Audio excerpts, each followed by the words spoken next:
Thank you so much for coming. Would you like to introduce yourself and tell me a bit about your introduction to music? My name is Michael, and I'm a musician. I started making music when I was 14. I started writing. Before that, I was singing in choir since I was like 7. But I'd gig all around here, not in here because I wasn't old enough, but across the road at the Cavern pub on, I think it was a Monday night, or it could have been a Wednesday night. And that open mic, you could only do your own songs. So you had to do 3. So once I got 3 of my own songs that I'd written, I went there and I'd play there and loads of other places all across the city and just around Merseyside. And then could you tell me a bit about yourself outside of music, forgetting all that? Outside of music, that's always a tough one. There's not much that goes on outside of music, really. It's just, I spend a lot of my time either making music, making content for music, or thinking about music that I want to make, or listening to music. But then I also do stuff like I post videos on TikTok. I run. I like running. Not very fast, but just on my own terms. Well, there you go. So, like you said, you do sort of TikTok and social media. Yeah. Did you always kind of plan to build that audience and then move it to music, or was it kind of just kind of happen? It was a complete coincidence, really. I had been doing music since I was, like I said, 14 and 7, and since then I'd already knew what that was what I wanted to do. And then TikTok came along when I was about 18 in lockdown, sharing my age, and it was just weird because I started doing these videos that seemed to start getting some traction, and then I thought, oh, this might be a good way to show these people who like that stuff to my music, and it kind of went hand in hand, I guess. It wasn't something I thought about. So off of some of these successes, you went on tour with Dean Lewis and Katie Basil, which is nuts. How did that happen, and what was that kind of experience like? They were both really cool, crazy experiences. That was a wild time for both. Both tours taught me so much about how to tour, because I'd never really I'd only done a run of headline shows before, and at the time I still had my tonsils, so I always used to get very ill. But then I got my tonsils taken out after all these tours, I think. Oh no, before? Doesn't matter, I don't know, I'm talking so much about it. Before that happened, I wrote a song about tonsillitis. Sorry, I went off on a tangent about tonsillitis there, that wasn't quite what you asked. On the tours, they were brilliant. We went around Europe with Dean, which was just incredible, playing to 10,000, 8,000 people a night in Germany, and then Amsterdam as well, just Harry and I, my guitarist. That was so special, and taught us so much about just meeting people and how to perform and how to be an opener, because it's it can be a difficult thing, but it can also be so beneficial for you, and it was great. And the Katie tour was great as well. That was around the UK with Ellie as well, playing drums. That was a lot of fun too. So they were both great, and I think we've taken a lot of fans and experience from both those tours that we now, we're trying to implement into our own shows and stuff. And what would you say is kind of the biggest turning point in your career? When did everything kind of become a bit more real? Or was people are now really hearing your voice everywhere?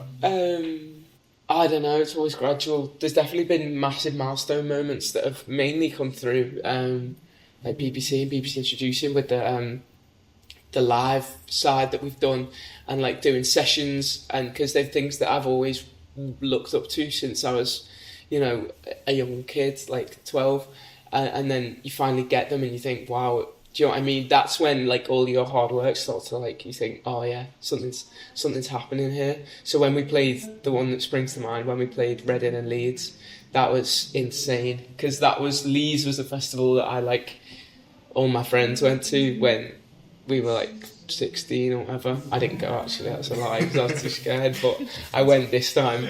And then we played Reading as well, that set was really special. I don't know, it just felt so much had come together, and it really spurred me on, I guess, to keep going. So I think those things are really important. You had a few songs kind of go a bit viral. You with girlfriends, obviously, Yeah. which I'm sure you're already sick of. But what's it kind of like having those songs blow up on social media? What?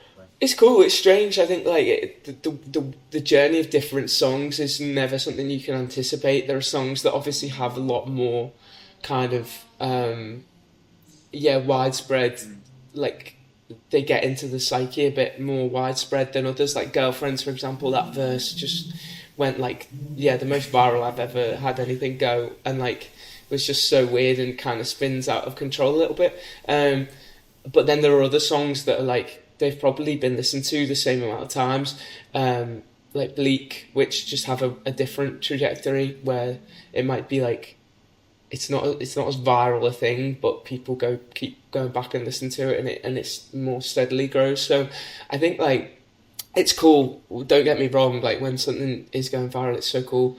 But I think it taught me just to like make whatever you want, and it'll get out there. Do you know what I mean? If you persist with it, I think like with Girlfriends, I didn't have to do that much. It wasn't hard to promote because of how viral it had gone just off its own accord and other people. And then with Bleak, it was like I had to keep trying a bit more. But then they're on the same like playing field now, and you know, you shouldn't. I try not to compare songs like just for the numbers because it gets a bit weird. But yeah. Who have your biggest influences been? I mean, I feel like everyone's influenced by everyone because of just the way things are now. Years ago, I would immediately say like the Killers in 1975, who I definitely still love for sure. But I think like in terms of making music at the moment, I really love like 80s music and stuff like Depeche Mode, and there's this band who I absolutely love called the Psychedelic Furs, and I only recently discovered them, and like I've just been losing my mind over them recently, like listening back through all their songs.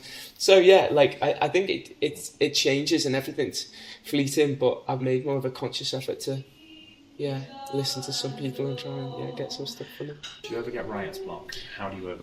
Oh, I don't know. Sometimes I guess but just go away and do something else. Do you know what I mean? For a run. Go for a run.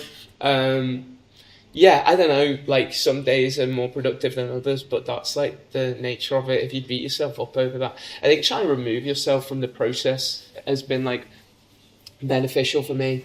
Like removing me and letting whatever happens. Is actually quite useful, because otherwise you kind of attach yourself to every song you make, which obviously is going to happen sometimes, but sometimes it's beneficial to just be like, oh, that's what happened today. Well, it doesn't mean that do you know what I mean? Because you can write a really good song that you think's like going to beat the world in like one day, and then the next you barely get like a chorus done, and it's like, what the hell's going on? But you can't really attach your self-worth to that, I guess. It's quite fickle. It's a good mentality. You may have answered it a minute ago, but what's your favourite gig or concert that you've played, or any that stand out? I do think Reading and Leeds like fresh. I did. In terms of festivals, it's definitely Reading and Leeds, specifically Reading, because that was just like, I mean, it's filmed actually on BBC, so it's on YouTube, so you can go see it if you want. But like, it's really that was a really special performance. I don't know what happened that night, but everything just came together, and then somebody gave me a nice bottle of red wine afterwards, so maybe that is, taking the memory of it in a positive light.